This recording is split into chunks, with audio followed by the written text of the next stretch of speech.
Hello hi Raziya ഷിയാം ചാനലിലേക്ക് എല്ലാവർക്കും സ്വാഗതം. അപ്പോൾ ഇന്ന് നമ്മൾ വന്നിട്ടുള്ളത് ഒരു കിടിലൻ റെസിപ്പിയുമായാണ് കേട്ടോ. അത് മറ്റൊന്നുമല്ല, നമ്മുടെ കോളിഫ്ലവർ ഫ്രൈ ആണ് കേട്ടോ. വളരെ നല്ല ടേസ്റ്റാണത്.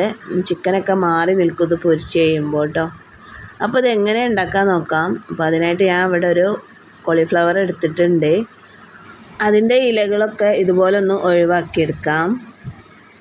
ഇതിൻ്റെ മധ്യഭാഗത്തുള്ളതും ഒന്നുകൂടെ ഒഴിവാക്കി കൊടുക്കണം. ഇതുപോലെ ഒന്ന് ഒഴിവാക്കണം. ഒഴിവാക്കിയതിന് ശേഷം ചെറിയ ചെറിയ പീസുകളാക്കിയിട്ട് നമുക്കിതൊന്ന് കട്ട് ചെയ്യാം കേട്ടോ. ഞാൻ ചെറിയൊരു പീസാക്കിയിട്ടത് കട്ട് ചെയ്യുന്നുണ്ട്. ഇതെല്ലാം ഇതുപോലെ ചെറിയ പീസുകളാക്കി കട്ട് ചെയ്തതിന് ശേഷം നല്ല വൃത്തിയായി ഒന്ന് കഴുകി എടുക്കണം കേട്ടോ.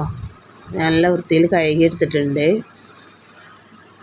ഇനി വേണ്ടത്, നമ്മളൊരു പാത്രത്തിൽ കുറച്ച് വെള്ളം തിളപ്പിക്കാൻ വെച്ചിട്ടുണ്ട്. അതിലേക്ക് 1 ടീസ്പൂൺ ഉപ്പും 1/2 ടീസ്പൂൺ മഞ്ഞൾപ്പൊടിയും ചേർത്ത്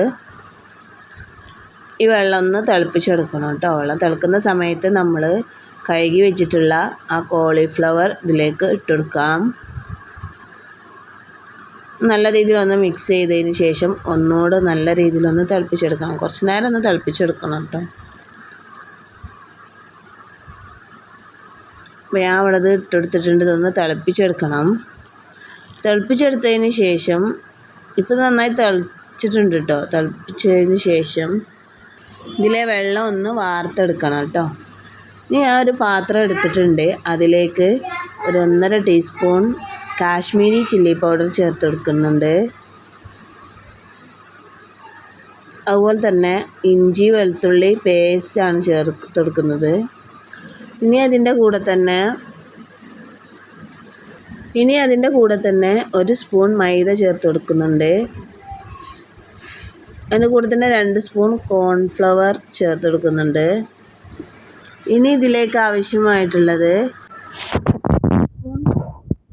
സോയാ സോസും ചേർത്ത് കൊടുക്കുന്നുണ്ട്. പിന്നെ ഇതിലേക്ക് കുറച്ച് ടൊമാറ്റോ സോസ് ഒഴിക്കുന്നുണ്ട് കേട്ടോ. ഞാനിവിടെ ഒരു 1/2 സ്പൂണാണ് എടുത്തിട്ടുള്ളത്.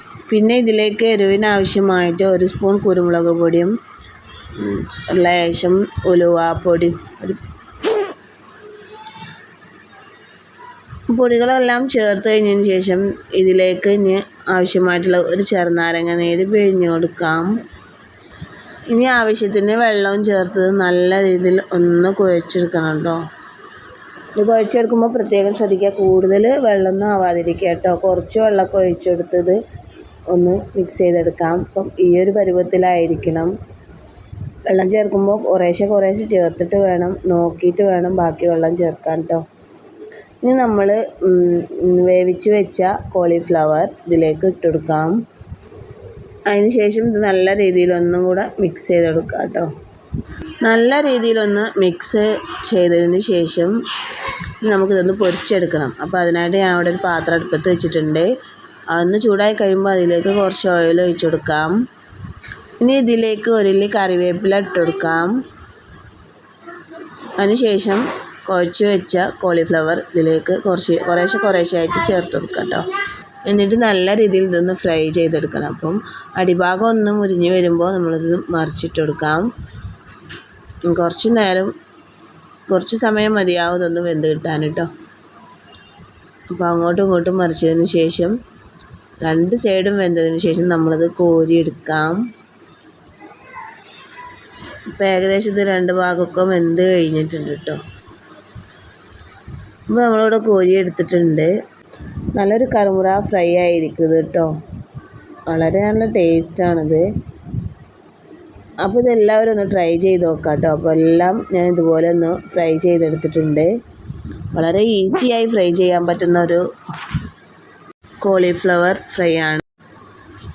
ഇത് നമ്മുടെ വീട്ടിൽ ഉള്ള ചേരുവകൾ കൊണ്ട് തന്നെ നമുക്ക് ഉണ്ടാക്കിയെടുക്കാൻ പറ്റും.